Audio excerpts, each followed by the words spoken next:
At Marine Corps Base Quantico, Staff Sergeant Martinez thought he was giving Sarah Jenkins the most mundane assignment possible when he pointed to a pile of disassembled sniper rifles and said, "Clean these." What happened next would become the most talked about moment in the base's recent history, leaving seasoned Marines questioning everything they thought they knew about exceptional marksmanship. Before we jump back in, tell us where you're tuning in from. And if this story touches you, make sure you're subscribed, because tomorrow I've saved something extra special for you. Sarah Jenkins had arrived at Quantico 3 days earlier as part of a civilian contractor support team hired to assist with equipment maintenance and administrative tasks. At 28, she was quiet, methodical, and had a way of blending into the background that made most of the Marines barely notice her presence. Her paperwork listed her previous experience as general maintenance and technical support, which seemed fitting for someone assigned to clean weapons and organize supply inventories. The morning sun cast long shadows across the armory when Staff Sergeant Carlos Martinez unlocked the heavy steel doors and gestured for Sarah to follow him inside. The room smelled of gun oil and metal polish, with rows of weapons secured in locked cabinets lining the walls. Martinez had been at Quantico for 6 years and took pride in running one of the most organized armories in the Corps.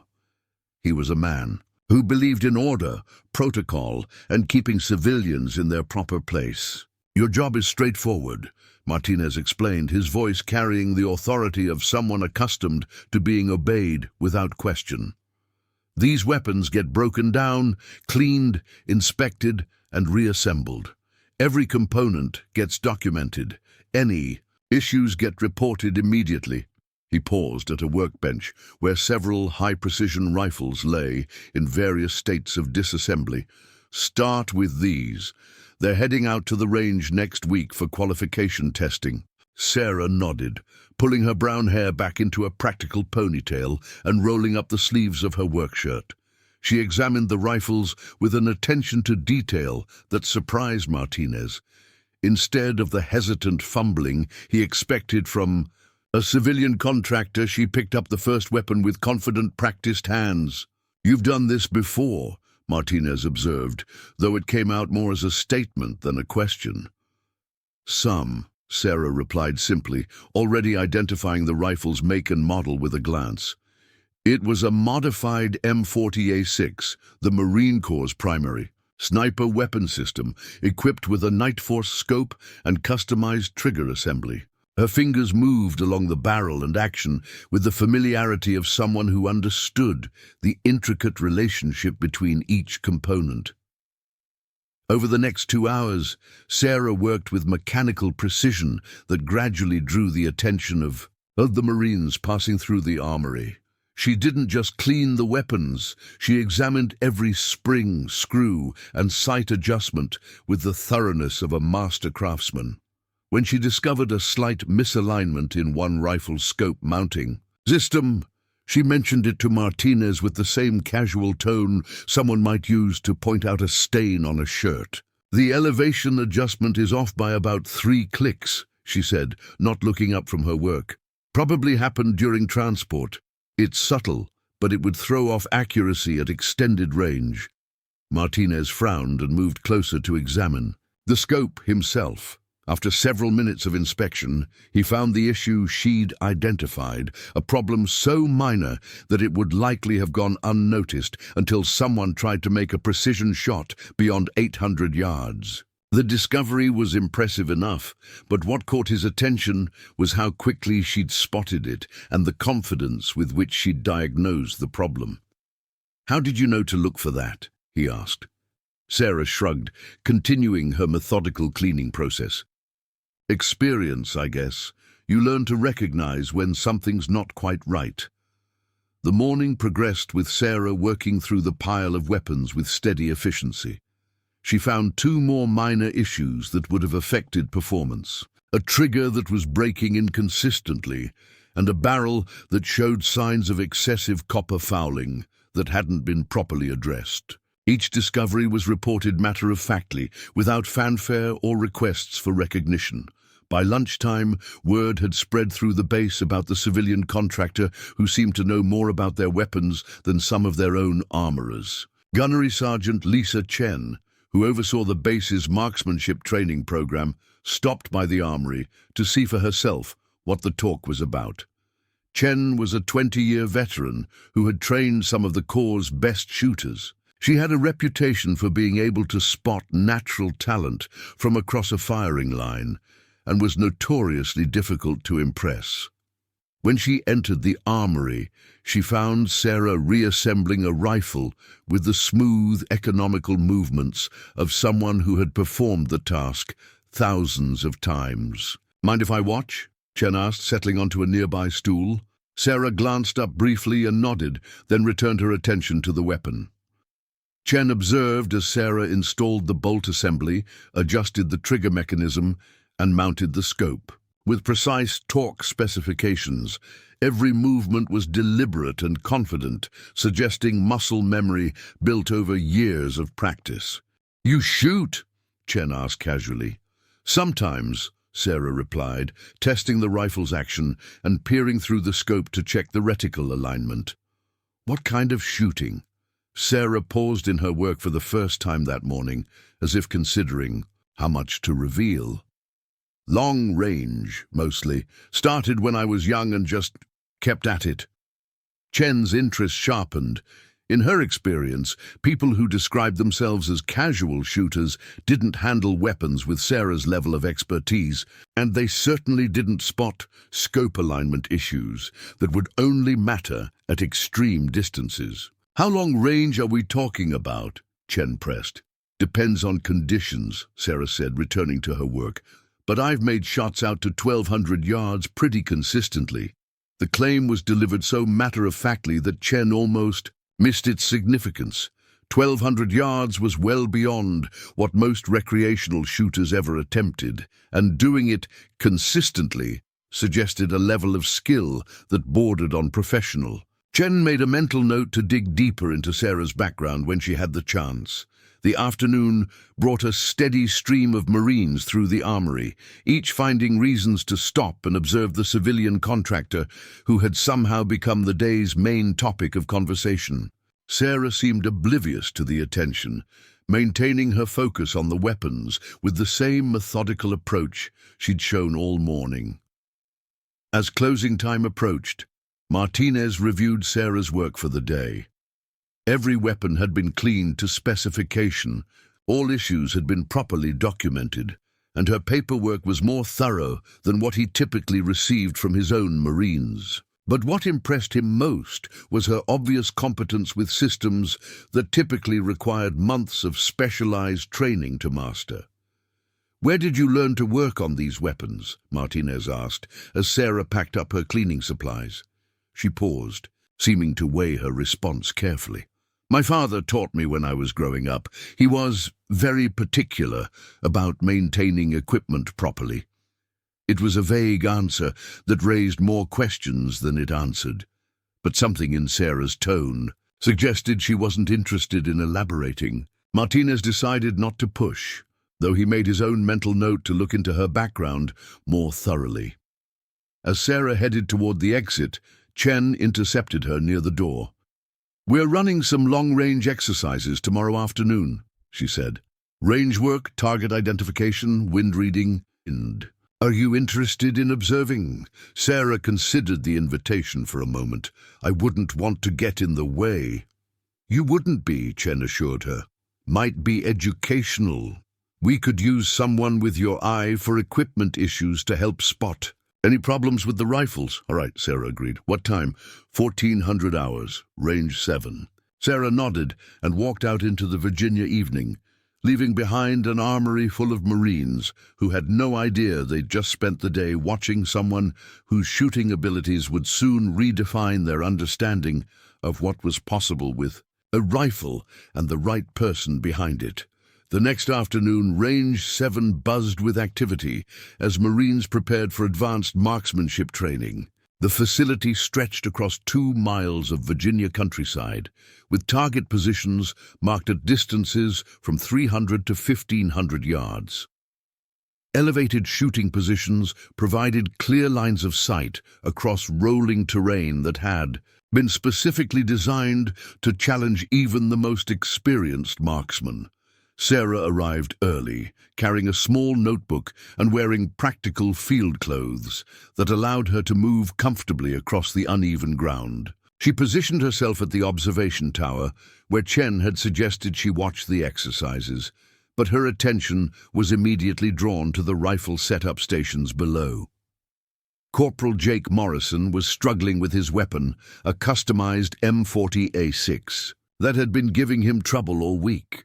The rifle's groupings had been inconsistent, and despite multiple attempts by the base armorer to identify the problem, Morrison couldn't achieve the precision required for his upcoming sniper school.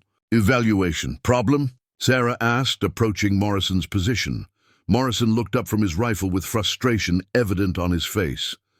"This thing's been driving me crazy. One day it shoots perfect groups, the next day I can't hit the broadside of a barn. The armorer says everything checks out, but something's definitely wrong." Preparing and narrating this story took us a lot of time, so if you are enjoying it, subscribe to our channel. It means a lot to us. Now back to the story. Sarah examined the rifle without touching it, her eyes scanning the scope mounting system, barrel bedding, and trigger assembly.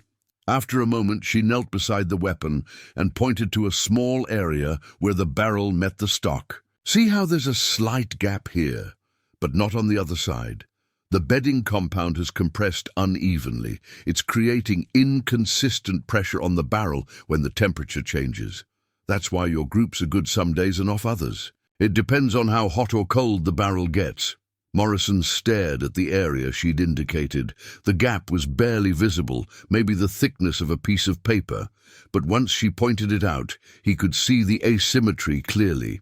"How did you spot that?" he asked. "Experience with finicky rifles," Sarah replied. "It's a common problem with older bedding jobs. The compound shrinks over time, but not always evenly." Chen had been watching the interaction from across the range and walked over to join them. "Think it can be fixed?" she asked Sarah. "Absolutely. It just needs proper rebedding. Take about an hour if you have the right materials." "We do," Chen confirmed. "Morrison, grab your gear and head to the workshop. Get Rodriguez to help you fix the bedding." She turned to Sarah. "Mind sticking around? We could use your eye on some other equipment." Over the next hour, Sarah helped identify issues with 3 more rifles. Each problem was subtle, the kind of mechanical flaw that would significantly impact accuracy but might go unnoticed by someone without extensive experience. Her diagnostic ability impressed the Marines, but what caught Chen's attention was how Sarah seemed to understand not just the mechanics of the weapons, but the nuanced relationship between equipment and marksmanship performance. "You talk like someone who's done serious competition shooting," Chen observed as they walked between firing positions. Sarah hesitated before responding. "I've spent time at ranges, working with precision rifles. You learn to read equipment pretty carefully when accuracy matters." It was another evasive answer, but Chen was beginning to recognize a pattern in Sarah's responses. The woman clearly had extensive experience, but seemed reluctant to discuss specifics about her background. The formal training session began with Marines engaging targets at 600 yards. Sarah watched from the observation tower as the shooters took their positions, noting their breathing techniques, trigger control, and how they adjusted for wind conditions. The Virginia afternoon had a steady breeze from the southwest, requiring careful compensation for bullet drift. Sergeant First Class David Park was the range's lead instructor, known for his ability to coach even struggling shooters to competency. He worked methodically with each Marine, offering corrections and encouragement as they engaged targets at progressively longer distances. "Wind's picking up," Park announced over the range communication system. Remember to read the mirage and watch the grass between you and the target. Don't rely on wind flags alone. Sarah observed the shooters making their adjustments, some more successfully than others. Private Lisa Yang was struggling with her wind calculations, consistently shooting to the left of her intended point of impact. From her elevated position, Sarah could see the wind patterns that Yang was missing, subtle changes in grass movement that indicated shifting air currents. "She's not accounting for the wind gradient," Sarah mentioned to Chen, who was standing nearby with binoculars. Chen looked through her optics at Yang's position. "What do you mean?" "The wind at her position is different from the wind at target distance. Look at the grass patterns. There's a crosswind component that develops about halfway to the target. She's calculating for the wind where she is, but not where her bullet will be traveling." Chen studied the terrain more carefully and began to see what Sarah was describing. The rolling landscape created microclimates, where wind patterns shifted significantly over the bullet's flight path. It was an advanced concept that even experienced shooters sometimes struggled to master. "You want to help her?" Chen asked. Sarah shook her head. "That's not my place. I'm just observing." But Chen was already walking toward Yang's position, and after a brief conversation with Park, she waved Sarah down from the tower. Reluctantly, Sarah made her way to the firing line. "Yang, this is Sarah Jenkins," Chen said. "She's got some insights about the wind conditions that might help you." Yang looked up from her rifle scope, sweat beading on her forehead, despite the cool afternoon air. "I'm reading the wind flags, but I keep missing the left." Sarah knelt beside Yang's position and pointed toward the target area. "See how the grass is moving differently at about 400 yards. There's a crosswind component that develops in that depression. You're reading the wind correctly for the first part of the bullet's flight, but not accounting for what happens when it hits that crosswind zone." Yang peered through her scope, studying the terrain more carefully. "I see it now. So I need to aim more to the right."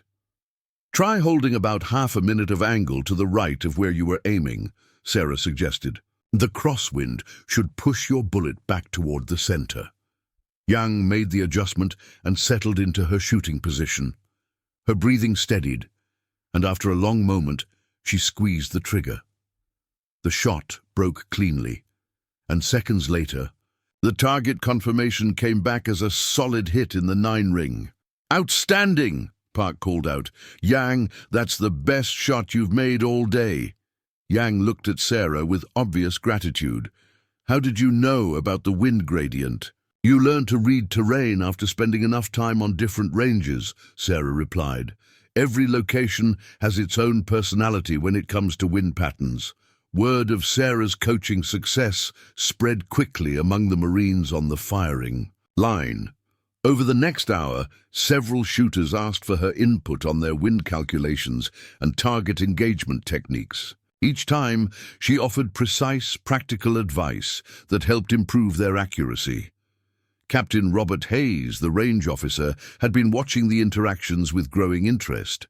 Hayes was a former competitive shooter himself and recognized the level of expertise Sarah was demonstrating. Her understanding of ballistics, wind reading, and marksmanship fundamentals was clearly professional grade.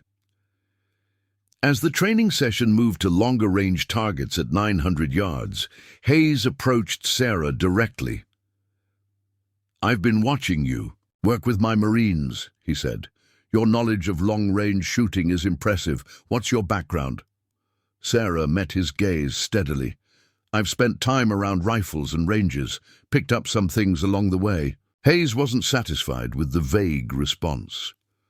"The kind of expertise you're showing doesn't come from casual shooting. You're reading wind patterns like a professional competitor, and your understanding of ballistics is graduate-level stuff." "I had good teachers," Sarah said simply. Before Hayes could press further, Park's voice crackled over the radio. "We're moving to the 1,000-yard line. All shooters, prepare for extended-range engagement." The mood on the range shifted as the Marines prepared for the day's most challenging shots. 1,000 yards was at the edge of their training envelope, requiring perfect technique and precise equipment. Sarah watched as the shooters adjusted their positions and checked their equipment one final time. Chen joined Hayes and Sarah at the observation point. "This is where we separate the natural shooters from everyone else," she said. 1,000 yards is where small mistakes become big misses. Sarah nodded, her attention focused on the Marines as they settled into their firing positions. The wind had picked up slightly, and she could see the complex air currents that would challenge even the most experienced shooters.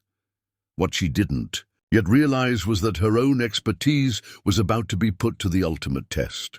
The 1,000-yard line presented a formidable challenge as Marines settled into their final firing positions of the day. The targets appeared as mere specks in the distance, barely visible even through high-powered scopes.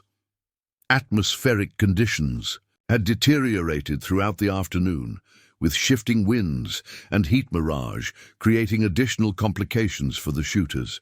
Staff Sergeant Maria Rodriguez, one of Quantico's most accomplished marksmen, was having an unusually difficult day.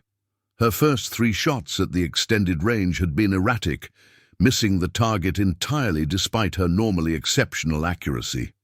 She checked and rechecked her equipment, adjusted her scope settings multiple times, and even switched to a different rifle, but nothing seemed to resolve the problem. "I don't understand what's happening," Rodriguez muttered, frustration evident in her voice as she prepared for another attempt. Everything should be working perfectly. Sarah watched Rodriguez's shooting position from the observation area, noting subtle details that others might miss. The staff sergeant's fundamentals appeared solid: proper body position, consistent cheek weld, steady breathing pattern. But something about her rifle setup caught Sarah's attention. Captain Hayes had been monitoring Rodriguez's performance with concern. She was one of his best instructors, and her unusual struggles were affecting the confidence of the other Marines on the line. When Rodriguez's 4th shot also missed the target completely, Hayes decided to intervene. "Rodriguez, let's take a break and check your equipment again," Hayes called out. As Rodriguez stepped back from her rifle, Sarah approached Hayes quietly. "Mind if I take a look at her setup?" Hayes nodded, curious to see what Sarah might identify that they'd missed. Together, they walked to Rodriguez's firing position, where the staff sergeant was examining her scope with obvious frustration. Sarah knelt beside the rifle and studied the weapon system carefully. After a moment, she pointed to the scope rings mounting the optic to the rifle's receiver. "The rear ring is loose," she said. "Not obviously loose, but there's movement there." Rodriguez frowned and checked the ring herself. It felt secure to her testing, but Sarah persisted. "It's not loose enough to move by hand, but it's shifting under recoil. Watch the scope when you dry fire." Rodriguez chambered an empty case and squeezed the trigger. Sarah watched the scope carefully and caught a barely perceptible movement in the rear mounting ring as the firing pin struck. "There," Sarah said. "The ring shifts just slightly backward with each shot. It's not enough to notice immediately, but over multiple shots, it's changing your point of impact unpredictably." Hayes examined the mounting system more closely and found that Sarah was correct. The ring appeared tight, but microscopic movement was occurring with each shot, gradually altering the scope's alignment. It was an incredibly subtle mechanical problem that would have been nearly impossible to identify without knowing exactly what to look for. "How did you spot that?" Hayes asked. "I've seen it before," Sarah replied. "It's usually caused by over-tightening the rings initially, which can stress the threads. Over time, the metal fatigues and develops microscopic play that only shows up under recoil stress." Rodriguez quickly adjusted the mounting system, properly torquing the rings to specification. When she returned to her firing position and engaged the 1,000-yard target, her shot struck dead center in the 10 ring. "Outstanding shot, Rodriguez," Park called from the control tower. Word of Sarah's diagnostic success spread quickly among the Marines, and several other shooters requested her assistance with their equipment. In each case, she identified issues that had been overlooked by others, a scope with internal damage that was causing reticle shift, a trigger that was breaking inconsistently due to debris in the mechanism, and a bipod that was creating instability due to uneven leg extension. Gunnery Sergeant Chen had been documenting Sarah's contributions throughout the day, and her assessment was becoming increasingly clear. This civilian contractor possessed expertise that exceeded most military marksmen she'd encountered in her 20-year career. As the formal training session concluded, Chen made a decision that would change everything. "Sarah," she called out as the Marines began securing their equipment, "we've got one more exercise planned for today, extreme long-range shooting demonstration. Interested in observing?" Sarah looked across the range toward the distant target positions. "How extreme?" 1,500 yards, Chen replied. "We use it to demonstrate the limits of our equipment and training to visiting dignitaries and special operations candidates. It's at the edge of what's practical for our standard weapon systems." The mention of 1,500 yards caused several Marines to look up from their equipment. It was a distance that pushed their rifles and ammunition to the absolute limits of effective range. Even the most skilled shooters rarely attempted such shots, and success rates were typically low. "Who's shooting?" Sarah asked. "That's actually a problem," Hayes interjected, joining the conversation. "Our scheduled shooter called in sick this morning, and Rodriguez is our backup, but she's dealing with some personal issues that are affecting her concentration today." Chen studied Sarah's face carefully. "You mentioned yesterday that you've made shots out to 1,200 yards consistently. Ever tried anything longer?" Sarah was quiet for a long moment, clearly weighing her response. The Marines gathered. Around were watching her with obvious interest, waiting to see how she'd answer. "I've shot at 1,500 yards before," she said finally, "but that was under ideal conditions with specialized equipment." "Our rifle systems here are pretty specialized," Hayes pointed out. "Custom match-grade barrels, precision optics, hand-loaded ammunition. What do you think about giving it a try?" The suggestion caught Sarah off guard. She'd been carefully maintaining her cover as a simple equipment contractor, but the Marines' obvious respect for her expertise was making it increasingly difficult to remain in the background. "I don't know if that's appropriate," she said. "I'm not military personnel." "Neither are half the contractors who work on this base," Chen replied, "and you've demonstrated more knowledge about our weapons than most people in uniform. This would be purely educational, a chance to see how our equipment performs at extreme range." Sarah looked toward the distant target position, barely visible even with binoculars. 1,500 yards was a shot that demanded perfect technique, ideal conditions, and a thorough understanding of ballistics. It was also exactly the kind of challenge that she'd spent years training to meet. "What's the target?" she asked. "Standard military silhouette," Park answered, 18 by 36 inches. "We use it to simulate center mass shots on human-sized targets at extreme range." Sarah calculated the angular size of the target in her head. At 1,500 yards, the target would subtend less than 1 minute of angle, a tiny target that would test the limits of both equipment and shooter capability. "Wind conditions?" she asked. Hayes checked his weather instruments. "Variable, 8 to 12 miles per hour from the southwest. Temperatures dropped about 5 degrees since this morning, and humidity's rising. Not ideal conditions." The atmospheric conditions were challenging, but not impossible. Sarah had made similar shots under worse circumstances, but always with equipment she'd personally calibrated and ammunition she'd loaded herself. Using unfamiliar gear added significant variables to an already difficult shot. "What rifle would I be using?" she asked. Chen gestured toward a weapon case near the firing line. "Custom M40A6 with a Nightforce NXS scope." It's zeroed at 100 yards and has been consistently accurate out to 1,200 yards with this ammunition. She held up a box of match-grade .308 Winchester cartridges. Sarah examined the ammunition specifications.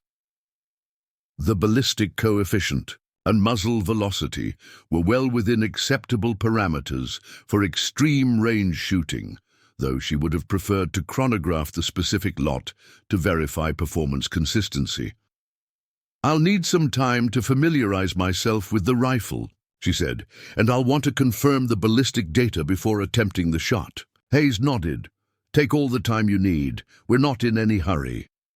As Sarah moved toward the rifle case, she was unaware that her decision would soon demonstrate capabilities that would fundamentally alter how everyone on the range viewed both her and the possibilities of precision marksmanship.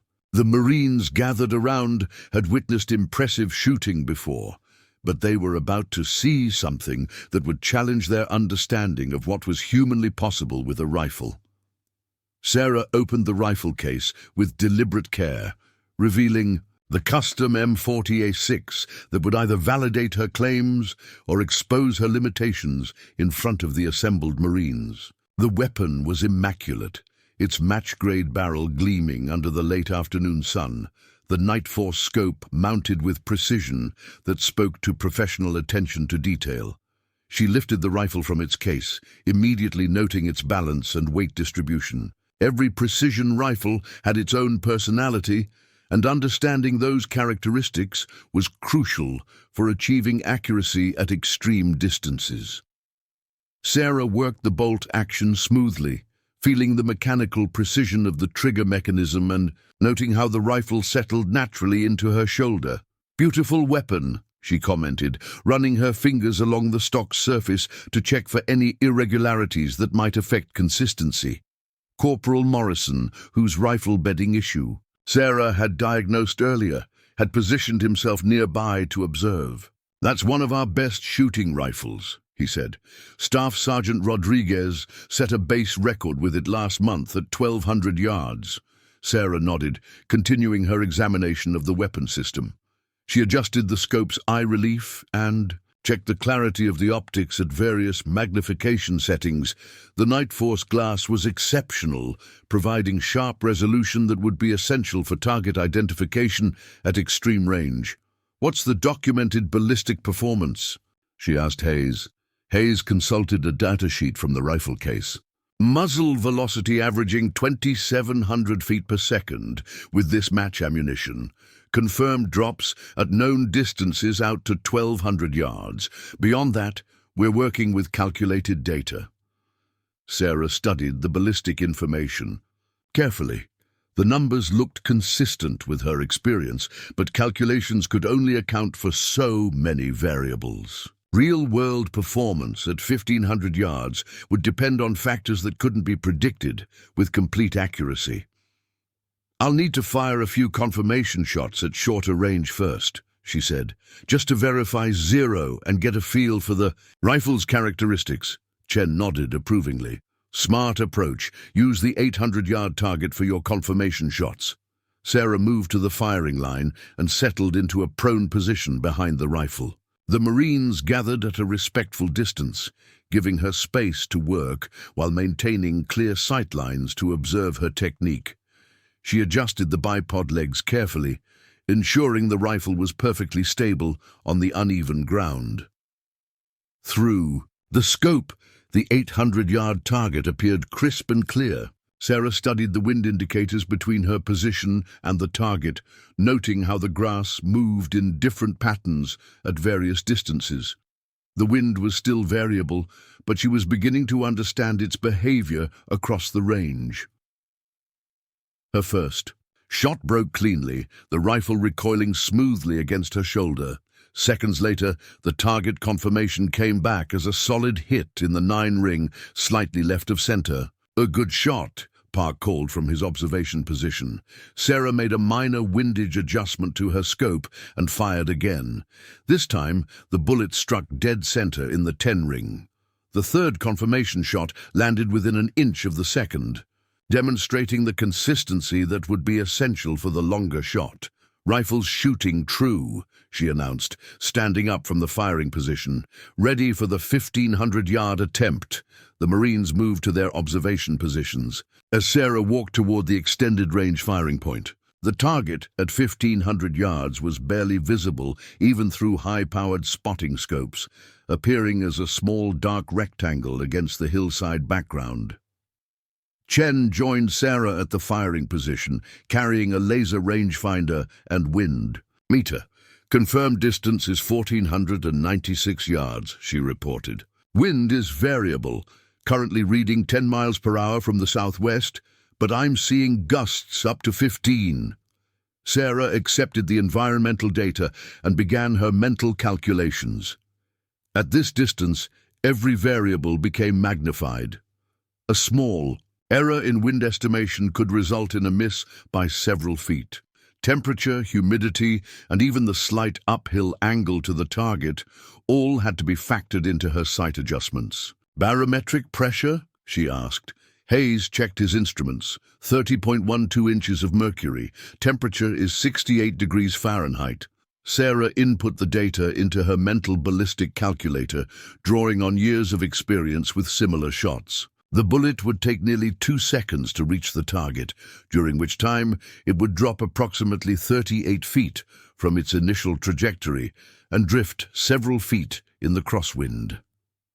She made her scope adjustments carefully, dialing in the calculated elevation and windage corrections. The clicks of the adjustment turrets were audible in the quiet that had settled over the range. Every Marine present understood they were witnessing something special. Settling into her firing position, Sarah felt the familiar focus that came with extreme precision shooting. The world narrowed to the essential elements: the target, the wind, the rifle, and the perfect marriage of all three that would be required for success. Through the scope, the target was barely large enough to provide a clear aiming point. Sarah studied the mirage patterns rising from the ground between her position and the target, using the heat distortion to read wind conditions that couldn't be measured by instruments alone. "Taking the shot," she announced quietly. The Marines held their breath as Sarah settled into her final firing position. Her breathing slowed to the deep, controlled rhythm that preceded precision shots.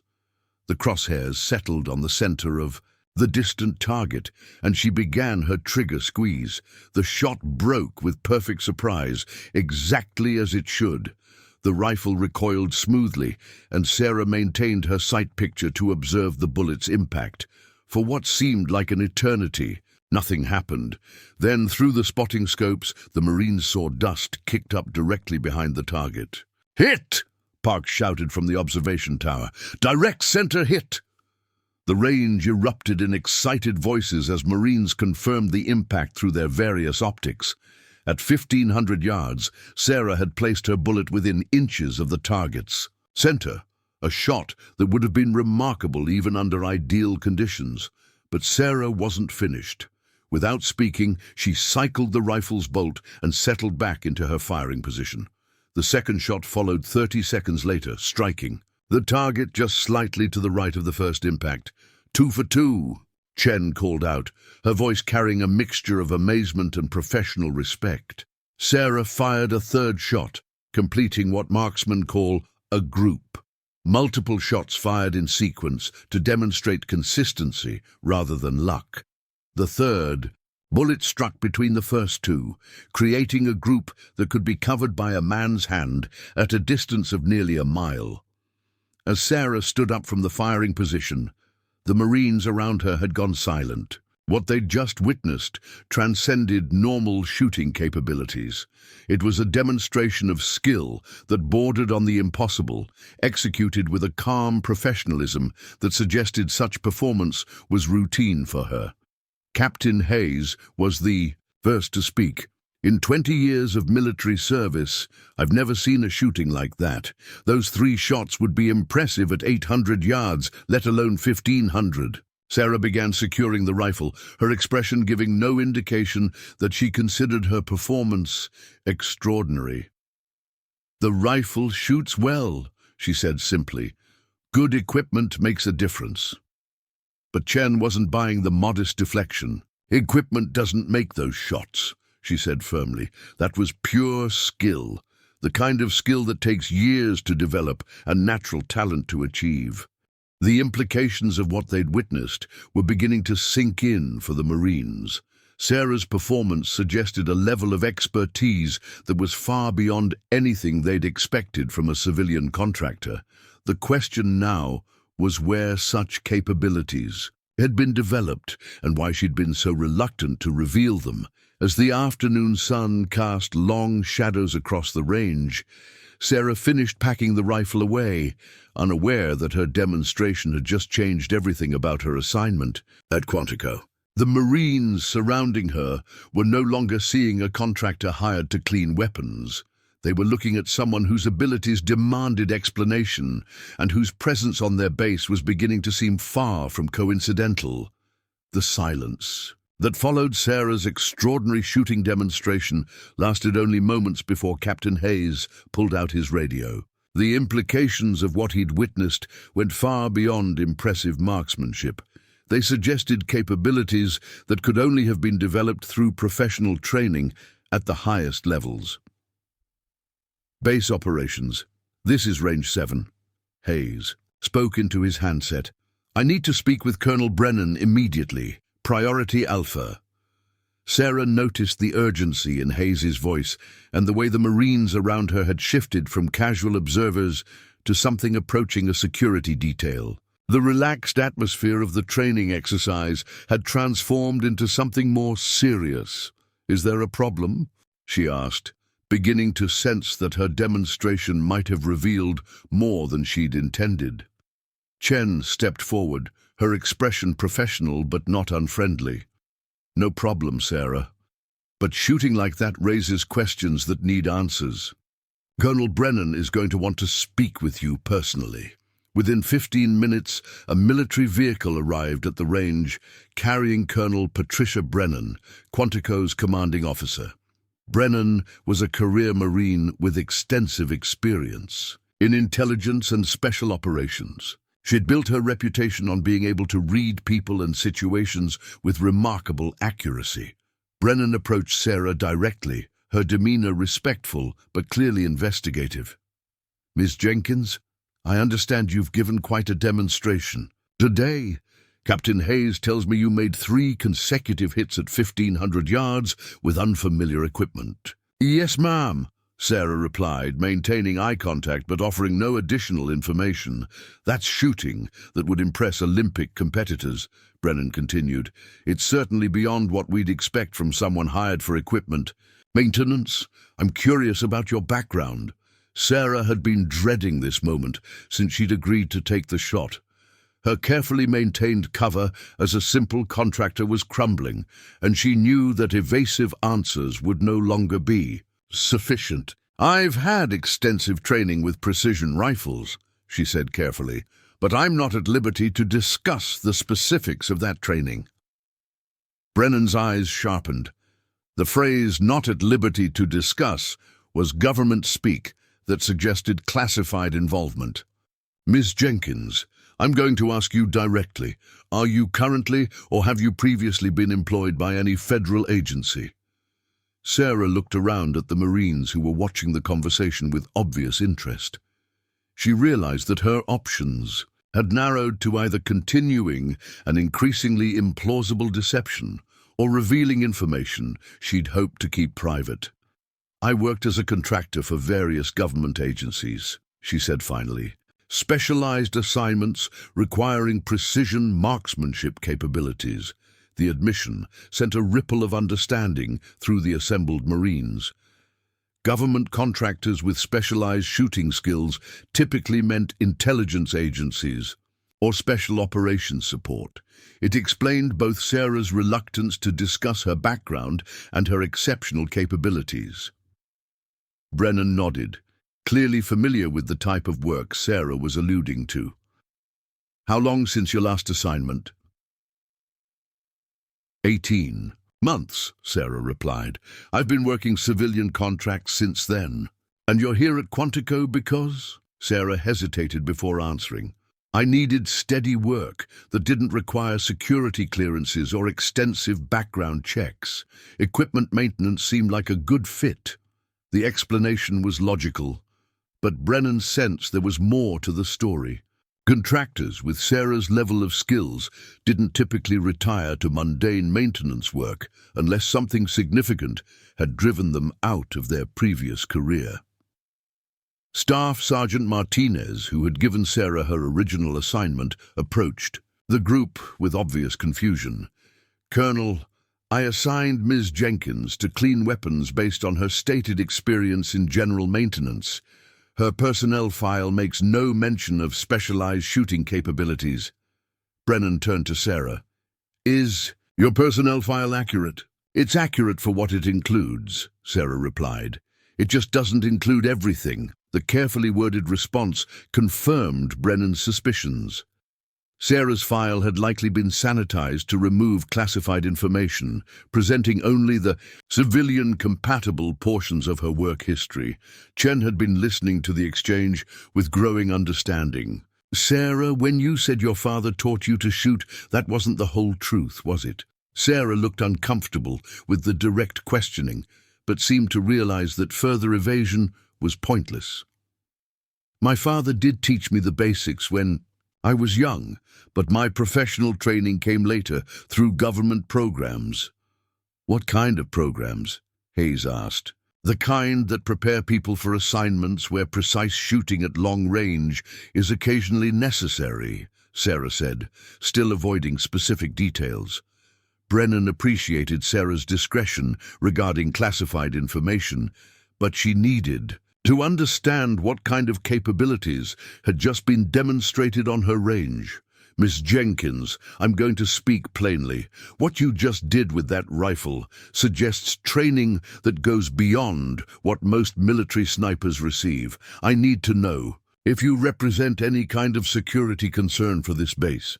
The question was direct and serious. Sarah realized that Brennan was trying to determine if she was conducting some kind of surveillance or intelligence-gathering operation under the cover of her contractor position.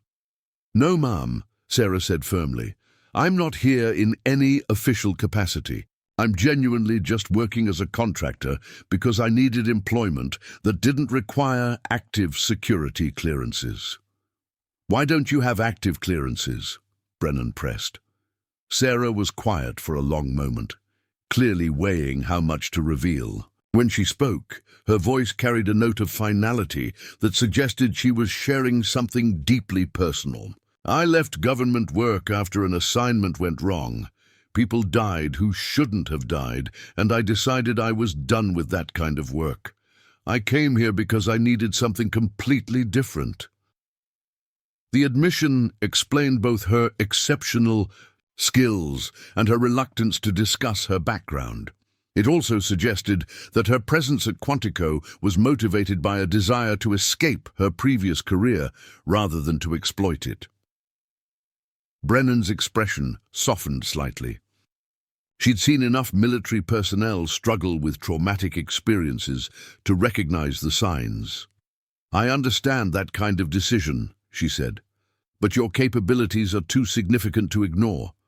What you demonstrated today could be valuable. For our training programs, Sarah shook her head. I'm not interested in getting back into that world, Colonel. I just want to do my job and be left alone. What if the job evolved? Chen interjected. What if instead of just cleaning weapons, you helped train our Marines in precision marksmanship? Nothing classified, nothing operational, just sharing your expertise to help develop their skills. The suggestion clearly caught Sarah off guard. She'd been expecting interrogation or dismissal, not a job offer that would allow her to use her skills in a constructive way. I don't know, she said. I've been out of training roles for a while. Hayes stepped forward. Sarah, what you showed us today could help save Marines' lives. Better shooting skills mean better mission success and fewer casualties. You'd be contributing something important without getting back into the dangerous side of the work. The appeal to helping Marines was clearly having an impact on Sarah. Despite her desire to leave her previous career behind, the idea of using her skills to help others was appealing. Brennan sensed an opportunity. "Ms. Jenkins, I'm prepared to offer you a position as a civilian marksmanship instructor. You'd work with our advanced shooting programs, help develop training protocols, and assist with equipment evaluation. No classified work, no operational assignments, just pure instruction and program development." Sarah looked around at the Marines who had witnessed her shooting demonstration. Their expressions showed genuine respect and interest in learning. From her expertise, it was a far cry from the isolation and moral ambiguity of her previous work. "I'd need to think about it," she said finally. "Of course," Brennan replied. "Take whatever time you need.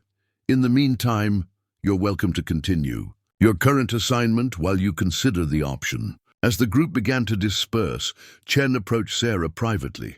"For what it's worth, I think you'd be good at instruction. You have a natural ability to diagnose problems and explain solutions clearly. The Marines today responded well to your coaching." Sarah nodded, still processing the unexpected turn her simple equipment maintenance job had taken. When she'd applied for work at Quantico, she'd been seeking anonymity and routine. Instead, her exceptional skills had been discovered, and she was facing the possibility of returning to a world she'd tried to leave behind, albeit in a much different and more constructive role. As the afternoon sun set over Range 7, Sarah realized that her carefully planned retreat from her previous life had just taken an unexpected detour. The question now was whether she was ready to embrace a new chapter that would allow her to use her unique talents in service of something positive, or if the memories of her past would keep her locked in a cycle of hiding from her own capabilities. 3 weeks had passed since Sarah's extraordinary demonstration at Range 7, and word of her shooting prowess had spread throughout Quantico, despite efforts to keep the incident low-key. Marines from various units had begun finding excuses to visit the armory, hoping to catch a glimpse of the civilian contractor who had made the impossible shot that everyone was talking about. Sarah had continued her equipment maintenance duties while considering Colonel Brennan's offer, but the dynamic had fundamentally changed. Marines, who previously barely acknowledged her presence, now treated her with obvious respect, and several had quietly asked for shooting advice during their equipment checks. The transformation wasn't entirely comfortable for Sarah. She'd sought anonymity at Quantico, but her demonstrated capabilities had made that impossible. Every interaction now carried an undercurrent of curiosity about her background and expectations about her abilities. On a crisp Thursday morning, Sarah was inspecting a batch of newly arrived rifles when Private First Class Tony Ricci approached her workstation. Ricci was young, enthusiastic, and struggling with his marksmanship qualifications. He'd failed his last 2 attempts at the intermediate shooting test and was facing potential remedial training that could delay his advancement. "Ms. Jenkins," Ricci said hesitantly, "I know you're not officially an instructor, but I was wondering if you might have any advice about shooting technique. I keep missing left at 300 yards, and I can't figure out what I'm doing wrong." Sarah looked up from the rifle she was cleaning. Over the past weeks, she'd received dozens of similar requests, and each one reminded her of the potential impact she could have on these young Marines' careers and safety. "What's your natural shooting eye?" she asked. "Right eye," Ricci replied, "but you're left-handed, aren't you?" Ricci looked surprised. "How did you know?" Sarah had noticed the way he handled tools and paperwork during his previous visits to the armory. "Cross-dominance," she explained. "You're left-handed but right-eye dominant. It's causing consistency problems with your sight alignment." She demonstrated the issue using an unloaded rifle, showing how Ricci's natural hand preference was fighting his eye dominance, creating subtle but consistent accuracy problems. Try shooting right-handed to match your dominant eye, Sarah suggested. It'll feel awkward at first, but it should improve your consistency. Richie's face lit up with understanding. That makes perfect sense. Nobody's ever explained eye dominance to me before. The interaction was typical of what had been happening. Throughout the base, Sarah's ability to quickly diagnose shooting problems and provide clear solutions was becoming legendary among the Marines, but it was also creating pressure for her to formalize her role. Later that morning, Gunnery Sergeant Chen found Sarah in the armory and delivered news that would force a decision about her future at Quantico. "Sarah, we've got a situation," Chen said, her expression serious. "Colonel Brennan wants to see you in her office immediately. There's been a development." Sarah followed Chen across the base to the administrative building, wondering what kind of development could require the commanding officer's immediate attention. When they arrived at Brennan's office, Sarah found the colonel waiting with two men in civilian clothes who radiated the unmistakable aura of federal agents. "Ms. Jenkins," Brennan said, "these gentlemen are from the Department of Defense. They'd like to speak with you about your background and current activities." The older of the two agents, a man in his 50s with graying hair and sharp eyes, stepped forward. "Ms. Jenkins, I'm Agent Robert Sullivan from DoD Security. We've received reports about some unusual activities at this base that have raised questions about your presence here." Sarah felt her stomach tighten. She'd hoped that her past work would remain buried, but apparently someone had been paying attention to her demonstration at Range 7. "What kind of questions?" she asked carefully. Sullivan consulted a file he was carrying. "3 weeks ago, you demonstrated shooting capabilities that suggest advanced training in precision marksmanship. Our records show that you worked on classified contracts until 18 months ago, then disappeared from government work entirely. Now you surface at a major military installation with capabilities that exceed what most professionals can achieve." The implication was clear. They suspected her of being involved in espionage or intelligence gathering. Sarah realized that her attempt to disappear into civilian life had instead made her appear suspicious to security investigators. "I told Colonel Brennan the truth," Sarah said. "I left government work after a bad assignment and took this job because I needed steady employment that didn't require clearances." Sullivan's partner, a younger man with intense eyes, spoke for the first time. "Ms. Jenkins, the shooting demonstration you gave was recorded by base security cameras. We've had ballistics experts analyze the footage. What you accomplished is beyond the capabilities of most military snipers, let alone civilian contractors." Sarah realized that her situation was more serious than she'd anticipated. The agents weren't just asking routine questions, they were conducting a full investigation into her activities and motives. Colonel Brennan intervened. "Gentlemen, Ms. Jenkins has been completely transparent about her background since her capabilities were discovered. She's expressed no interest in classified work and has actually declined opportunities to become more involved in our programs." Sullivan nodded, but remained focused on Sarah. "Ms. Jenkins, we need to understand exactly what kind of training you received and who provided it. The level of skill you demonstrated suggests contact with very specialized programs." Sarah knew she was at a crossroads. She could continue trying to protect the classified details of her past, but doing so was making her appear suspicious. Alternatively, she could reveal enough information to satisfy the investigators' concerns, but that would mean acknowledging connections she'd hoped to leave behind forever. "I worked as a contractor for CIA operations that required precision shooting capabilities," she said finally. "Anti-terrorism assignments, mostly overseas. I had extensive training at government facilities that specialize in long-range marksmanship." The admission confirmed what the agents had suspected, but it also explained Sarah's reluctance to discuss her background. CIA contractors operated in a world where discretion was essential for survival. Why did you leave that work? Sullivan asked. Sarah's expression darkened. Because an operation in Afghanistan went wrong.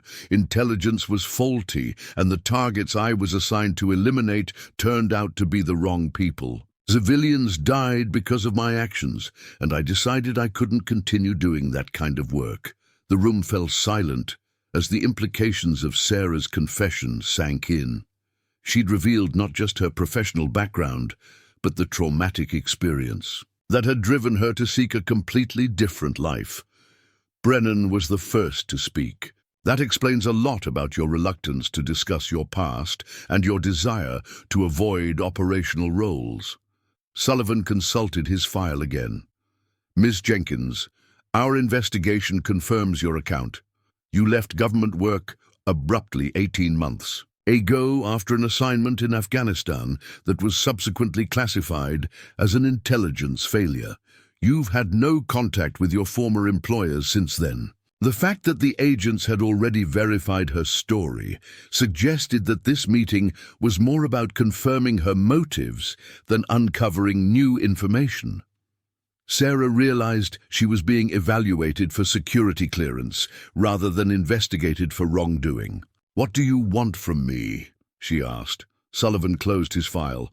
"Honestly, we want to make sure you're not a security risk. Your presence at Quantico with your background and capabilities raised flags in our system, but everything we've found suggests you're exactly what you claim to be, someone trying to start over in civilian life. The question now," Brennan added, "is what you want to do moving forward. You've proven that you can contribute significantly to our training programs, but only if you're comfortable taking on that role." Sarah looked around the room at the faces watching her. For 18 months, she'd been running from her past, trying to pretend that her skills and experience didn't exist. But the events of the past few weeks had shown her that hiding wasn't a long-term solution. "If I agreed to work as an instructor," she said slowly, "would it stay non-operational? No classified assignments, no intelligence work, just training. Marines to be better shooters?" "Absolutely," Brennan confirmed. "We need instructors who can teach advanced marksmanship techniques, nothing more complicated than that." Sarah realized that she'd been presented with an opportunity to use her skills constructively for the first time since leaving government work.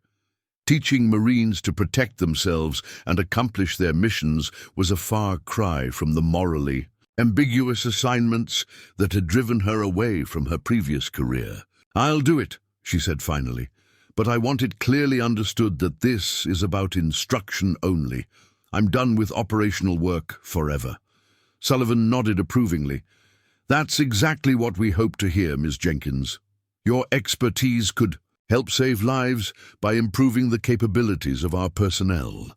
As the meeting concluded and the agents prepared to leave, Sarah felt a weight lifting from her shoulders that she hadn't even realized she'd been carrying. For the first time in 18 months, she had a purpose that aligned with her values and a way to use her exceptional abilities for something unambiguously positive. 3 days later, Sarah Jenkins began her new role as Quantico's advanced marksmanship instructor, trading her cleaning supplies for lesson plans and transforming from a hidden contractor into one of the most respected shooting instructors on the base. The woman who had been told to clean guns had instead shown the Marines what was possible when exceptional skill met unwavering dedication to excellence. 6 months after Sarah Jenkins had first walked into the Quantico armory with a mop and cleaning supplies, she stood before a classroom of elite Marines, preparing for their final advanced marksmanship examination. The transformation from hidden contractor to respected instructor had been remarkable, but nothing compared to the changes she'd brought to the base's shooting programs. The advanced marksmanship course that Sarah had developed was unlike anything Quantico had offered before, Rather than focusing solely on standard military shooting techniques, she'd integrated lessons learned from her classified work with innovative training methods that pushed Marines to achieve accuracy levels previously thought impossible. Today's final exercise will test everything you've learned over the past 12 weeks, Sarah announced to the assembled Marines. You'll engage targets at ranges from 400 to 1,400 yards, under varying conditions, using the techniques we've practiced. Among the students was Private First Class Ricci, whose cross-dominance issue Sarah had diagnosed months earlier.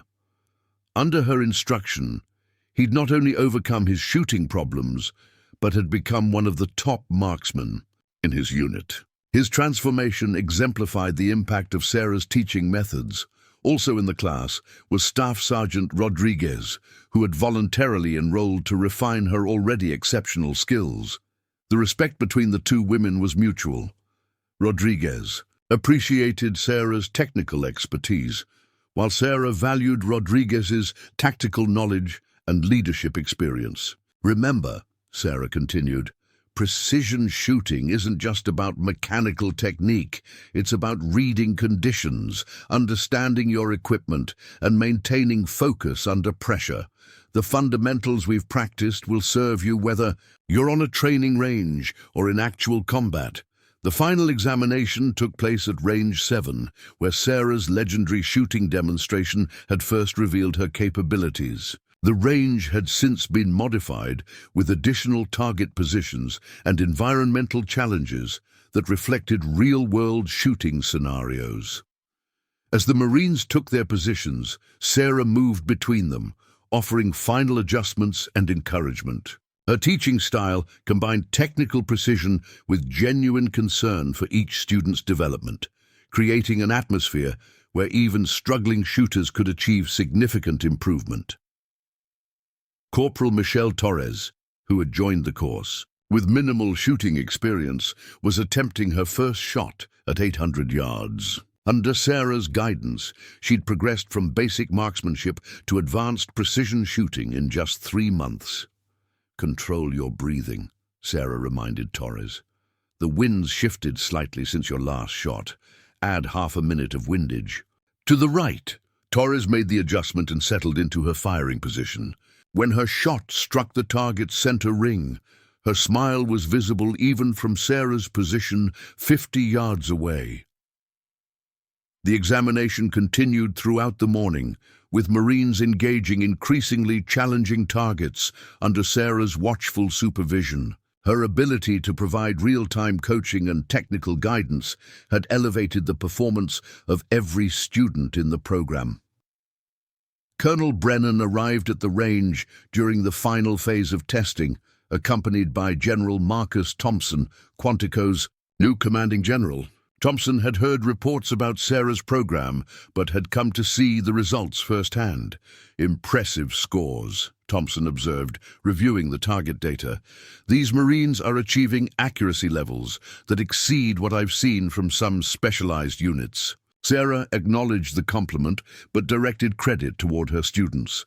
They've put in the work, General. I just helped them understand what they were capable of achieving. Thompson studied Sarah carefully.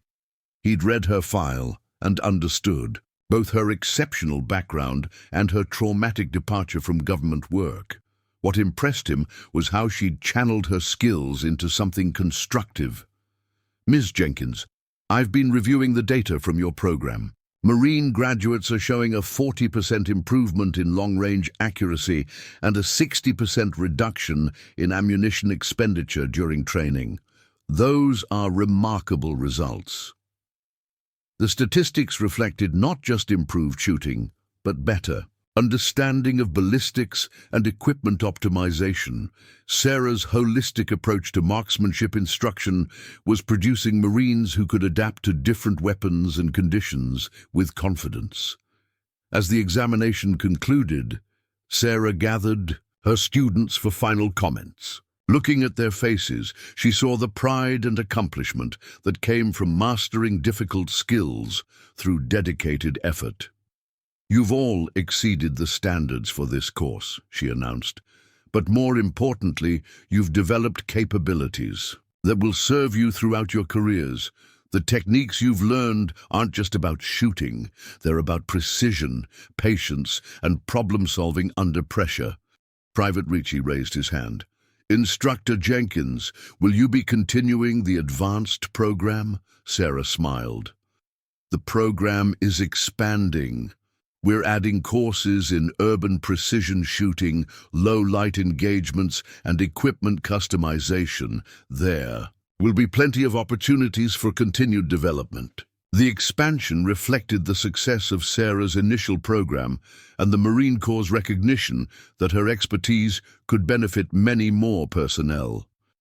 What had started as an experiment had become a model for advanced marksmanship training throughout the military.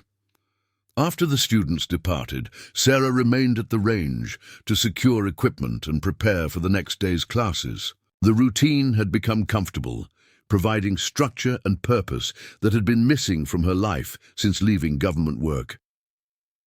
Gunnery Sergeant Chen joined her at the equipment storage area. Hard to believe it's only been 6 months since you were cleaning rifles in the armory, she observed. Sarah nodded, reflecting on the unexpected journey that had brought her to this point. Sometimes the path forward isn't what you expect when you start walking. Chen had become more than a colleague. She was a friend who understood both Sarah's capabilities and her need to use them constructively. Any regrets about taking the instructor position? None, Sarah replied without hesitation. This work feels right in a way that my previous assignments never did. Teaching people to protect themselves and accomplish their missions is completely different from other kinds of operations. The distinction was important to Sarah.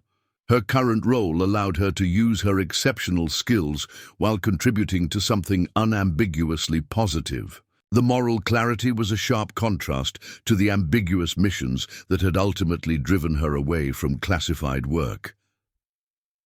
As they finished securing the range, General Thompson approached with an unexpected proposal. Ms. Jenkins, I've been discussing your program with Pentagon leadership. There's interest in expanding your methods to other bases and potentially developing a Marine Corps-wide advanced marksmanship curriculum. The suggestion represented a significant opportunity, but also a major commitment. Sarah would be helping to shape how the entire Marine Corps approached precision shooting training. What would that involve? She asked. Developing standardized curricula, training instructors at other bases, and potentially establishing a center of excellence for advanced marksmanship here at Quantico. You'd be the program director, with significant autonomy over how it develops. Sarah considered the proposal carefully. 6 months ago, she'd been desperate to disappear from her previous life. Now she was being offered the chance to lead a program that could impact thousands of Marines. I'd want to maintain the same principles, she said. Focus on practical skills, individual development, and ethical application of marksmanship capabilities. Absolutely, Thompson agreed. That's exactly why we want you leading the program. As the sun set over Range 7, Sarah made her decision. I'll do it, General, but I want to start by training a cadre of instructors who understand both the technical and ethical aspects of what we're teaching. Thompson smiled. I wouldn't expect anything less from you, Ms. Jenkins. Walking back toward the base facilities, Sarah reflected on the remarkable transformation her life had undergone. She'd arrived at Quantico seeking anonymity and routine work, hoping to escape the memories of missions gone wrong.